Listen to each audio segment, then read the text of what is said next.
अल्हम्दुलिल्लाहि रब्बिल आलमीन वस्सलातु वस्सलामु अला सय्यिदिल मुरसलीन अम्मा बादु फ़अऊज़ु बिल्लाहि मिनश शैतानिर रजीम बिस्मिल्लाहिर रहमानिर रहीम अल्लाहुम्मा सल्लि अला मुहम्मदिन व अला आलि मुहम्मदिन बिअददि कुल्लि ज़र्रतिन मिअता अल्फ़ा अल्फ़ि मर्रतिन व बारिक व सल्लिम। अल्लाह तबारक व ताला का करोड़ हा करोड़ एहसान है कि जिसने हमें इंसान बनाया, फिर मुसलमान, फिर उसके बाद अपने प्यारे महबूब सल्लल्लाहु अलैहि वसल्लम का उम्मती बनाया। तो उम्मती बना के फिर हमारे ऊपर ये बहुत बड़ा एहसान फरमाया कि रमज़ानुल मुबारक जैसा मुक़द्दस, मोहतरम और रहमतों बख्शिशों वाला महीना अता फरमाया। फिर इतनी बड़ी करम नवाजियाँ अता फरमा दी कि अगर हम एक नफल नमाज अदा करें तो उसका सवाब हमें फ़र्ज़ के बराबर मिले, और फ़र्ज़ नमाज अदा करें तो 70 नमाजों का सवाब मिलता है। सुबहान अल्लाह। तो मेरी तमाम माएँ और बहनें और बेटियाँ जो हैं वो इस माह रमज़ान में बड़े एहतमाम के साथ फ़र्ज़ नमाज़ों को अदा कर रही हैं। अल्लाह तबारक व तआला कबूलियत का शरफ़ अता फ़रमाए। तो कुछ ऐसी भी बहनें हैं मोहतरम कि जो अपने घरों में ये फ़र्ज़ नमाज़ों के साथ साथ नफल नमाज़ी भी अदा करती हैं। तो जो नहीं अदा करती वो थोड़ा सा इस तरफ अपना जो है वो ध्यान करें, मुतवज्जो हों कि फ़र्ज़ नमाज़ों के साथ साथ जो नफली नमाज़ें हैं उनका अल्लाह तबारक व तआला ने कितना अजर व सवाब रखा है। तो पहली नमाज यानी नमाज फ़जर के बाद नमाज इशराक की है कि प्यारे आका सल्लल्लाहु अलैहि वसल्लम ने इरशाद फरमाया कि जो मेरा उम्मती नमाज फ़जर अदा करके वहीं बैठा रहे, ज़िक्र अज़कार करता रहे और फिर सूरज जो है वो तुलू होने का इंतज़ार करे, क्योंकि सूरज तुलू होने के 20 मिनट बाद नमाज इशराक का टाइम जो है वो शुरू हो जाता है। तो 2 रकत नमाज नफल अदा कर ले तो मेरा रब उसके इस अमल से इतना राज़ी होगा कि उसको एक हज और एक उम्रे का सवाब मिलेगा। सुभान अल्लाह। कि वक्त कितना थोड़ा है, यानी कि हमारी मेहनत कितनी थोड़ी है लेकिन अजर कितना बड़ा है। तो जो नमाज इशराक का टाइम है वो सूरज निकलने के 20 मिनट बाद यानी ज़हबाए कुबरा, ये टाइम जो है वो नमाज इशराक का शुरू हो जाता है। तो 2 नफल अदा करके ढेरों सवाब कमाने की कोशिश करें। उसके आगे आती है नमाज चाश्त। तो नमाज चाश्त के बारे में हज़रत अबू ज़र रज़ी अल्लाह ताला अन्हो से रवायत है कि फरमाया रसूल खुदा सल्लल्लाहु अलैहि वसल्लम ने जब दिन शुरू होता है तो हर इंसान के जो जिस्म के जोड़ हैं 360 उनका सदका जो है वो देना ज़रूरी होता है। तो अच्छी बात कहना भी सदका है और बुरी बात से रोकना भी सदका है, हम्द करना भी सदका है, तस्बीह करना भी सदका है, ला इलाहा इल्लल्लाहु कहना भी सदका है। तो इन तमाम जो हमारे जोड़ हैं उनका सदका अदा करने के लिए 2 रकत नमाज अगर चाश्त की अदा कर ली जाए तो हमारे जिस्म के तमाम जोड़ों का सदका जो है वो अदा हो जाता है।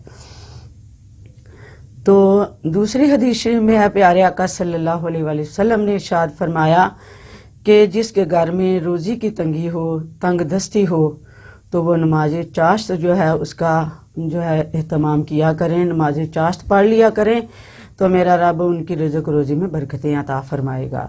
अल्लाह रब्बुल इज़्ज़त ने एक दफ़ा हज़रत मूसा अलैहिस्सलाम से फरमाया कि ए मूसा, क्या तुम चाहते हो कि जो मस्तहकम पहाड़ हैं वो तुम्हारे लिए दुआ करें? तो आपने अर्ज़ की हाँ।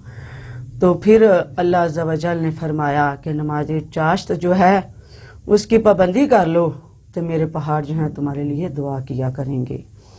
तो नमाज चाश्त जो है उसका वक्त निस्फ़ नहार है और 10 बजे से लेके तो 11 बजे तक इस नमाज को अदा किया जा सकता है।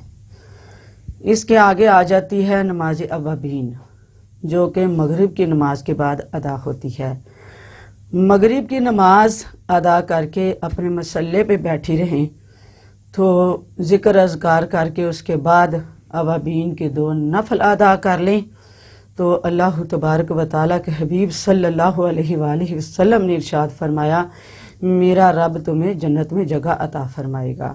تو عرض کی گئی یا رسول اللہ صلی اللہ علیہ وآلہ وسلم اگر ہم 4 رکعتیں پڑھیں تو اس کا کیا ثواب ہوگا؟ تو آپ صلی اللہ علیہ وآلہ وسلم نے فرمایا جس طرح حج پر حج کیا جاتا ہے۔ پھر عرض کی گئی یا رسول اللہ صلی اللہ علیہ وآلہ وسلم اگر ہم 6 رکعتیں ادا کریں تو آپ صلی اللہ علیہ وآلہ وسلم نے فرمایا کہ تمہارے 50 سال کے گناہ جو ہیں میرا رب معاف فرما دے گا۔ سبحان اللہ۔ اسی ہی طرح آگے نماز عشاء آ جاتی ہے۔ نماز عشاء کے بعد تہجد کا ٹائم، تو نماز عشاء ادا کر کے تو تہجد کے لیے تھوڑا سا سونا جو ہے وہ ضروری ہے۔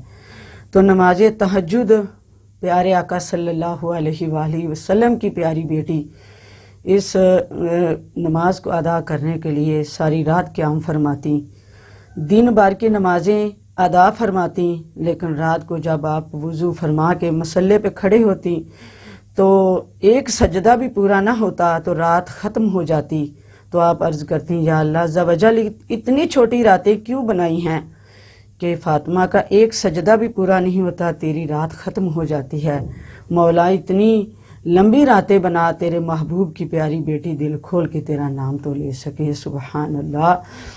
تو اسی طرح حضرت ابراہیم بن ادم رحمۃ اللہ تعالی علیہ جو تھے وہ بیت المقدس کی دیوار کے ساتھ ٹیک لگا کے آرام فرما رہے تھے، تو آپ کو آواز آئی کہ اے ابراہیم اگر رات کا قیام کرو یعنی نماز تہجد ادا کرو تو میرا رب جہنم کی آگ کو بجھا دیتا ہے اور پرصراط کی ثابت قدمی نصیب ہوتی ہے۔ تو آپ نے فرمایا کہ اس کے بعد میں نے اس نماز کو کبھی نہ چھوڑا حتیٰ کہ آخری دم تک بھی میں اس پہ قائم رہا۔ تو وہ میری قابل قدر مائیں بہنیں جو کہ اپنے گھروں میں بزرگ ہیں یا جو کہ اپنی بیماری کی وجہ سے ادھر ادھر باہر کہیں بھی کسی کام کے لیے نہیں جا سکتی، ان کے پاس تو یہ بہت ہی سنہری موقع ہے، کیونکہ لا اکراہ فی الدین کہ دین کے اندر سختی نہیں۔ اللہ تبارک و تعالیٰ نے فرمایا کہ میری بندگی کرو، کھڑے ہو کے نماز نہیں ادا کر سکتے تو لیٹ کے پڑھ لو، لیٹ کے نہیں ادا ہو سکتی تو پھر اشاروں سے پڑھ لو۔ تو اللہ رب العزت کی بارگاہ میں یہ دعا ہے کہ اللہ عز و جل ہم سب کو ان فرمودات کے اوپر عمل کر کے تو اپنے نامہ اعمال جو ہیں ان کے اندر اضافہ کروانے کی توفیق عطا فرمائے اور بخشش کا باعث بنے۔